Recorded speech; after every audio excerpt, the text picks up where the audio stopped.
સ્વાગત છે સમાચારમાં આગળ વધીએ તો એસઆઈટીના વડા સુભાષ ત્રિવેદીનું અગ્નિકાંડ અંગે મોટું નિવેદન સામે આવ્યું છે। અગ્નિકાંડ અંગે તટસ્થ તપાસ ચાલી રહી છે તેવું એસઆઈટી દ્વારા કહેવામાં આવ્યું છે। તપાસમાં અલગ અલગ એજન્સીઓ સંકળાયેલી છે।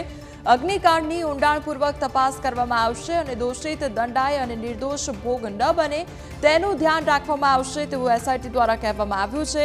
અત્યાર સુધી ઘણા લોકો અને દસ્તાવેજની તપાસ થઈ ગઈ છે અને ફાયર વિભાગની કામગીરી અંગે પણ તપાસ કરવામાં આવશે તેવી બાંયધરી એસઆઈટી દ્વારા આપવામાં આવી છે। તો આરએમસીના વિભાગોની કામગીરીની પણ તપાસ કરવામાં આવશે અને જીડીસીઆર અને રૂડાના નિયમોની પણ તપાસ કરવામાં આવશે।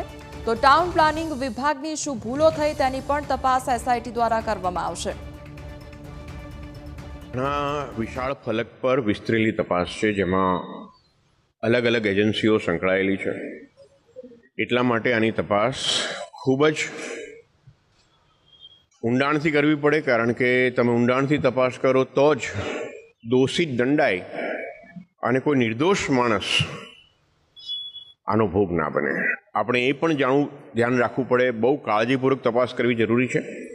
જે લોકો દોષિત હોય એને સજા મળે અને નિર્દોષ માણસ સજા ન પામે, એના માટે અમે કાળજીપૂર્વક ઝીણવટથી ઊંડાણપૂર્વક તપાસ કરી રહ્યા છીએ। ઘણા બધા લોકોની પૂછપરછ કરવામાં આવી છે, ઘણા દસ્તાવેજો કબજે કરવામાં આવ્યા છે। અલગ અલગ કોર્પોરેશનમાં કેવા પ્રકારની કામગીરી છે, ફાયર વિભાગની કામગીરી કેવા પ્રકારની છે, ફાયર સેફ્ટી એક્ટ 2013-2023 સુધીના જોગવાઈઓનો ફાયર ડિપાર્ટમેન્ટમાં શું અમલ થઈ રહ્યો છે, અન્ય વિભાગ શું કાર્યવાહી કરી રહી છે, જીડીસીઆર અને ગ્રુડામાં શું નિયમો છે, એમાં ક્યાં વાયોલેશન થયું છે, ભવિષ્યમાં નિયમો આપણે શું ધ્યાન રાખવાનું છે, ટાઉન પ્લાનિંગ ડિપાર્ટમેન્ટ દ્વારા શું ભૂલો થઈ છે કે પછી નિષ્કાળજી રાખવામાં આવી છે, અન્ય કોર્પોરેશનમાં પણ આ પ્રકારની ગાઈડલાઈન આપી શકાય અને ભવિષ્યમાં આવા પ્રકારની કોઈ દર્દનાક બનાવ ન બને એના માટે તલસ્પર્શી તપાસ થાય છે અને બિલકુલ ન્યાયી, નિષ્પક્ષ અને તટસ્થ તપાસ થશે